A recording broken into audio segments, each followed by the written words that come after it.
నుంచి వస్తున్నాయి. ఏ విధంగా సమకూరుస్తున్నారు? ఈ భారీ ప్రణాళిక అయితే చేపట్టారు. మరి 99 రోజుల యాక్షన్ ప్లాన్ ని రామరెడ్డి గారు అండ్ మరి రామ్మూర్తి గారు, టిఆర్ఎస్ రామ్మూర్తి గారు, మన అనలిస్ట్ జయరామ్ గారు అనేక అంశాన్ని లేవనెత్తారు. వాటన్నిటి గురించి సమాధానం చెప్తే నాకు కొద్దిగా సమయం ఇవ్వండి. రామరెడ్డి గారు మొట్టమొదలు లేవనెత్తారు, గ్రామ పంచాయతీకి వచ్చేటువంటి నిధులు కేంద్రం ఇస్తున్నది, సొమ్మొకటిది సోకొకటిది అని వాళ్ళు చెప్పుకుంటున్నారు.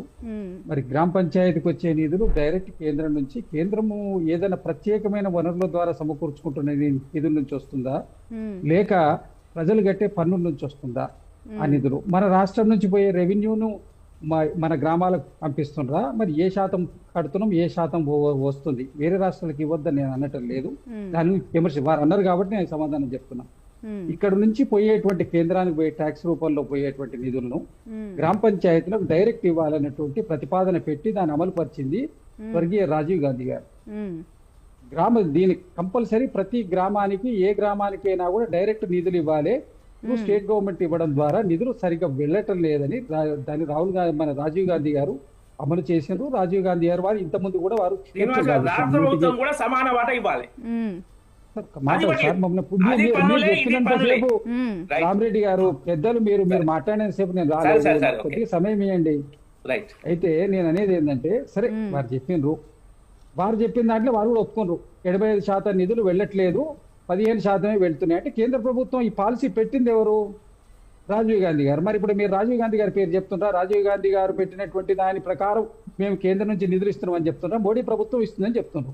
మీ నిర్మలా సీతారామన్ గారు వారు ఉన్నటువంటి మంత్రి, అది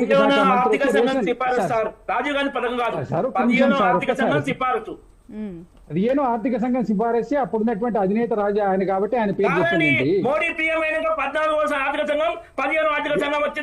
రాజీవ్ గాంధీ టైంలో వెళ్ళలేదా అండి? రాజీవ్ గాంధీ టైంలో పెట్టింది ప్రపోజల్ అమలు జరిగింది, మీ టైంలో ఎట్లండి? మీరు కొంచెం చూడండి. మోడీ గారి ప్రభుత్వంలో రికమెండేషన్స్, మోడీ గారి ప్రభుత్వంలో అదేండి వినండి. మీరు డైరెక్ట్ గ్రామ పంచాయతీకి నిధులు వేయాలనేటువంటి ప్రతిపాదన పెట్టింది, వేసింది, ఇచ్చింది.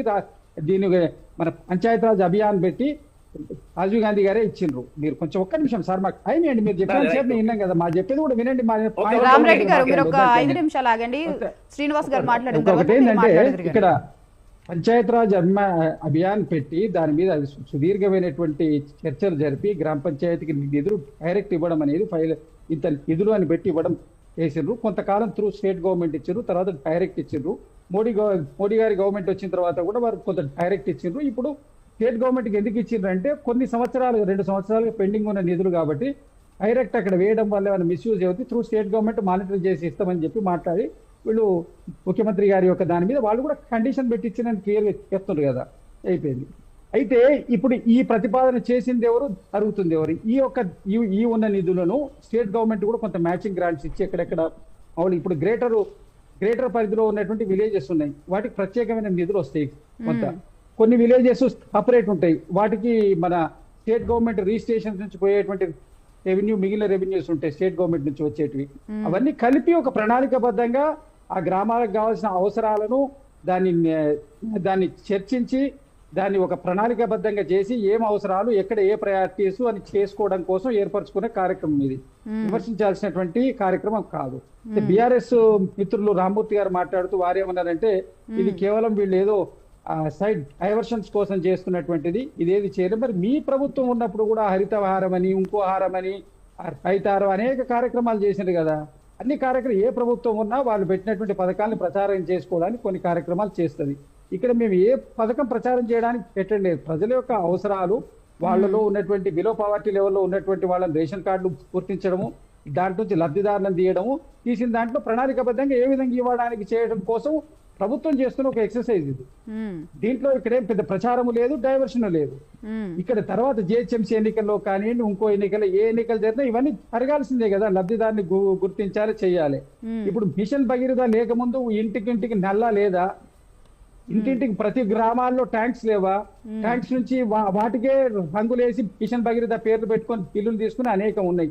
దాని మీద కూడా అనేకమైన కుంభకోణాలు ఉన్నాయి. మేము అవన్నీ మాట్లాడుతున్నాం. మీరు ఇచ్చిండ్రు, నీళ్లు ఇచ్చిండ్రు, దీని మీది ప్రేరణగా తీసుకొని సెంట్రల్ గవర్నమెంట్ కూడా నదీ జలాలను ఇవ్వాలన్నటువంటి. ఇక్కడ నీళ్లు ఇంటింటికి నల్లా లేదని కాదు, అది కేసీఆర్ గారు పెట్టినటువంటి దాంట్లో ప్రధానమైన అంశం ఏంటంటే ప్రతి గ్రామానికి ప్రతి ఇంటికి నదీ జలాలు అందాలని. నదీ జలాలు అందడం కోసం పెట్టినటువంటి కృష్ణా గోదావరి వాటర్ మీ సమయంలో శాంక్షన్ అయ్యి వచ్చినాయా? మీ సమయంలో ప్రారంభం చేసిండ్రా? హైదరాబాద్ దానికి వచ్చినటువంటి గోదావరి జలాల్ని కేటీఆర్ గారు పైప్ ముందు నిలబడి ఫోటో దిగి ఇనాగరేషన్ చేస్తే ఆయన తెచ్చింది. అక్కడి వరకు 2014లో మీరు గవర్నమెంట్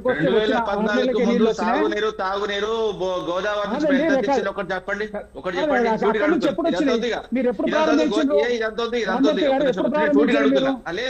2015లో మీరు 2014లో 15లో ప్రారంభించారా?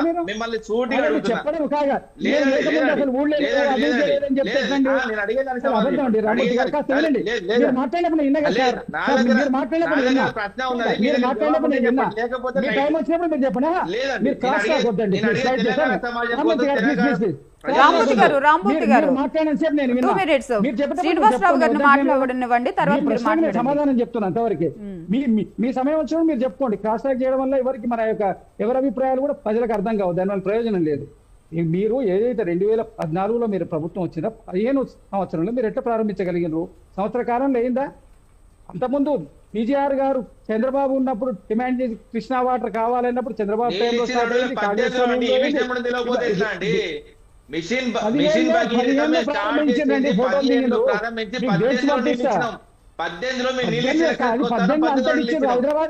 హైదరాబాద్ కు వచ్చిందని ఎప్పుడు చెప్పింది? మంజీరా వాటర్ ఎవరు తెచ్చింది హైదరాబాద్ కు? మంజీరా వాటర్ లేకముందు అసలు నీళ్ళే లేవని చెప్తే మీరు నదీ జలాలు mission Bhagiratha main guide lines పోండి. మెయిన్ గైడ్ లైన్స్ కు వెళ్ళండి. నదీ జలాలు, నదీ తాగునీరు, నదీ జలాలు ఇవ్వాలన్నటువంటి ప్రణాళికతోటి ప్రారంభమైంది. అంతే తప్ప దానికి మీరు మొత్తం వేరే కలరింగ్ చెప్పడం కాదు. సరే, ఏదైనా ఇది ఇక్కడ దీనికి మేము మా ప్రభుత్వం ఉంది, ప్రజాపాలన అని, ప్రజల అవసరాలు మీరు ఇల్లు కూలగొట్టిండ్రు, పాత ఇళ్ళని తీసేయాలని చెప్పి దానికి ప్రోగ్రాం పెట్టి అన్ని ఉన్న ఇల్లు కొంచెం బాగాలేని ఇల్లు కూడా కూలగొట్టిండ్రు. మరి కట్టడానికి అయితే ఇల్లు ఇవ్వలేదు 10 సంవత్సరాల. డబుల్ బెడ్రూమ్ ఇవ్వలేదు, సింగిల్ బెడ్రూమ్ ఇల్లు ఇవ్వలేదు. మరి అవన్నీ ఎక్కడ పోయినాయి? మేము దళితుల వాడలు అట్టనే ఉన్నాయన్నారు. దళిత బంధు మీరు పెట్టకముందు ఎస్సీ సప్లాన్ తెచ్చింది ఎవరండి? ఎస్సీ సప్లాన్ అమలు చేసింది ఎవరండి? పూర్వం నుంచి ఎస్సీలకు రక్షిత ఇళ్ళు ఇవ్వాలని భూములు ఇచ్చింది ఎవరండి? భూములు పంచిండ్రా మీరు వచ్చిన తర్వాత? ఏమన్నా కాంగ్రెస్ ప్రభుత్వం కాకపోతే ఎస్సీలకు భూములు పంచింది ఎవరినండి? అసైన్ ల్యాండ్స్ 72 తర్వాత కానివ్వండి, అంతకు ముందు కానివ్వండి, ల్యాండ్స్ పంచిందంత ఎవరు? భూదాన్ ఉద్యమం తెచ్చింది ఎవరు? దాన్ని తెచ్చి పంచింది ఎవరు? ఇప్పుడు ప్రభుత్వం చేసి కాంగ్రెస్ దాంట్లో ఫెయిల్ అయింది కాబట్టి అన్ని మేము ఎక్కడ గుంజుకోలేండి. మీరు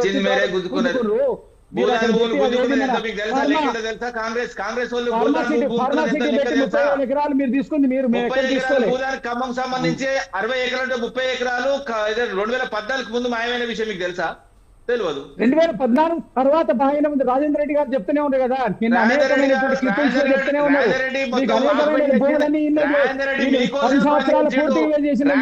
మీకోసమే పని చేసిండు. 30 ఎకరాలు రాజేంద్ర రెడ్డి గారే చెప్తున్నారు స్వయంగా. కాపాడుకుంటూ వచ్చినావు. భూమిని కాపాడిన భూమిని అంతా మీరే మింగేసిందని చెప్పి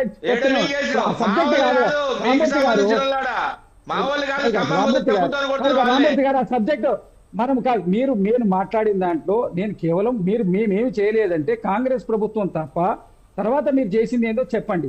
దళిత బంధు ఎంతమందికి ఇచ్చారు? దళిత బంధు పథకం ఎన్నికలప్పుడు పెట్టింది కాదు, ఎన్నికల కోసం పెట్టిన స్కీమ్ కాకపోతే ఏంది? హుజురాబాద్ ఎన్నికల కోసం పెట్టిన స్కీమ్ అది. ఏ స్కీమ్ అయినా రాజకీయ పార్టీ అంటే ఉపయోగించుకోండి అండి. తర్వాత ఇచ్చింది ఏంది? ముందు ఇచ్చింది ఏంది? మీరు ఇచ్చినటువంటి 3 ఎకరాలు దళితులకు ఇస్తా అని అనౌన్స్ చేసి ఇచ్చిండ్రా? డబుల్ బెడ్రూమ్ ఇల్లు ఇచ్చిండ్రా? ముఖ్యమంత్రి సంగతి అంటే పక్కకు పెట్టండి. మిగిలిన ఏమి ఇచ్చిండ్రు? మీరు ఇచ్చినట్టు 2014 మేనిఫెస్టో ముందర పెట్టుకోండి, 18 మేనిఫెస్టో ముందర పెట్టుకోండి. ఏమి ఇచ్చిండ్రు? రైతు బంధు 2018 ఎన్నికల కోసం గెలవడం కోసం ఇచ్చిండ్రు. మేము కేవలం ఎన్నికల కోసం చేస్తున్నటువంటి పథకాలు కావండి ఇవి. ప్రజల యొక్క సంక్షేమం కోసం ప్రభుత్వాన్ని ఒక ఘాటిలో పెట్టి పూర్తి ప్రభుత్వ యంత్రాంగాన్ని వాళ్ళ ప్రజల దగ్గరికి తీసుకువెళ్లి వాళ్ళ అవసరాలు తెలుసుకొని పూర్తి చేయడానికి ప్రభుత్వం చేస్తున్నటువంటి ఒక ప్రణాళికాబద్ధమైనటువంటి కార్యక్రమం. దీన్ని విమర్శించడం వల్ల దీని ప్రతిపక్షాలకు వచ్చేటువంటి ఉపయోగం ఏం లేదు. రామరెడ్డి గారు ఇంతకుముందు చెప్తుంటే బ్రేక్ అయింది. సబ్సిడీ బియ్యము ఇస్తుంటే రేషన్ షాప్ లో మేము ఎక్కువ ఇస్తున్నాము మీరు తక్కువ ఇస్తున్నారు మా ప్రధాని మంత్రి ఫోటో ఎవరైనా ఆర్థిక మంత్రి అడిగిరా ఇప్పటి వరకు ఇంతకుముందు జరుగుతున్నటువంటి సబ్సిడీ బియ్యం ఎక్కడ కూడా ఇచ్చిన దాంట్లో ప్రతి దాంట్లో కేంద్ర ప్రభుత్వం వాటా ఉంది. కాంగ్రెస్ ప్రభుత్వం ఆర్థిక మంత్రి చిదంబరం గారు వచ్చి అడిగినరా, ప్రణబ్ ముఖర్జీ గారు వచ్చి అడిగినరా, నిర్మలా సీతారామన్ గారు వచ్చి ఎట్లా అడిగినరు? మీకు సరైన అవగాహన లేదు, మేమే చేస్తున్నాం మా డబ్బులు ఇస్తున్నాం అనుకుంటారు.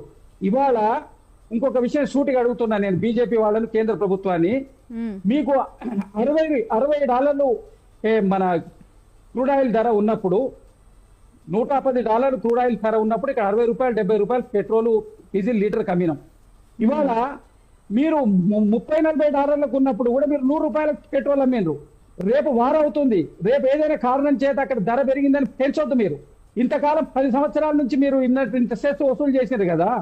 మీరు 75 లక్షల కోట్ల రూపాయల అప్పుతోటి దేశం మీ ముందుకు ఇంతమంది ప్రధానమంత్రులు చేసి వస్తే మీరెంత చేశారంటే 2,60,000 కోట్ల రూపాయల దాని అప్పుకు పెంచారు. అప్పు పెరిగింది, ఆస్తులు సరిపోతున్నాయి, మరి ప్రజల మీద పన్నులు పెరుగుతున్నాయి. ప్రతి మనిషి సామాన్యుడి జీవితం దుర్భరమైంది. కారణం ఏంటంటే పెట్రోలియం ప్రొడక్ట్స్ మీద ఉన్నటువంటి ట్యాక్స్ కాదా? ఇవాళ ₹50-60 ₹40-50 పెట్రోల్ ఇవ్వచ్చు, పెట్రోల్ డీజిల్. మరి మీరు ఎందుకు ₹3 సగం ట్యాక్సెస్ ఎందుకు పోతున్నాయి? అది స్టేట్ గవర్నమెంట్ పైన, సెంట్రల్ గవర్నమెంట్ పైన. రామరెడ్డి గారు మాట్లాడండి.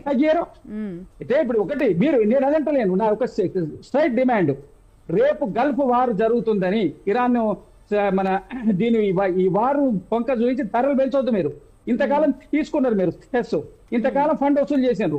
కాబట్టి ఏ పరిస్థితిలో మీరు ధరలు పెంచొద్దు. రేపు కాంగ్రెస్ పార్టీ మెయిన్ పాయింట్ ఇది అవుద్ది. ధరలు పెంచదు. 10 సంవత్సరాలు మీరు తీసుకున్నారు, లక్షల కోట్ల రూపాయలు వసూలు చేసి 25 లక్షల కోట్ల రూపాయలు ఇండస్ట్రియలిస్ట్ వేవర్స్ ఇచ్చిండ్రు. రైతులకు 1 లక్ష కోట్లు వేవర్ ఏమంటే ఇది అన్యాయం, ఉచితాలు ఇవ్వద్దు ఇవన్నీ చెప్పి మీరు చెప్తారు. మరి 25 లక్షల కోట్ల రూపాయలు ఇండస్ట్రీలకు ఎట్లా వేవర్స్ ఇచ్చిండ్రు? ఏ విధంగా జరుగుతున్నది ఇది? ఎవరి స్థానంలో వాళ్ళు, ఎవరికి ఏమైనా సామాన్యుడి గురించి ఆలోచించిన పార్టీ అయినా, కామన్ మ్యాన్ గురించి ఆలోచించే పార్టీ కేవలం కాంగ్రెస్ పార్టీ అండి. సంపన్నుల గురించి, ధనవంతుల గురించి పోరాడే పార్టీ కాదు కాంగ్రెస్ పార్టీ. అన్ని లోసుగా అన్ని మ్యానిపులేషన్స్ అన్ని పార్టీస్ లో ఉంటాయి. బట్ కాకపోతే మా ప్రధాన ఎజెండా కామన్ మ్యాన్. ఇక్కడ మీ ప్రధాన ఎజెండా సంపన్నులు చేయడం. ఇవాళ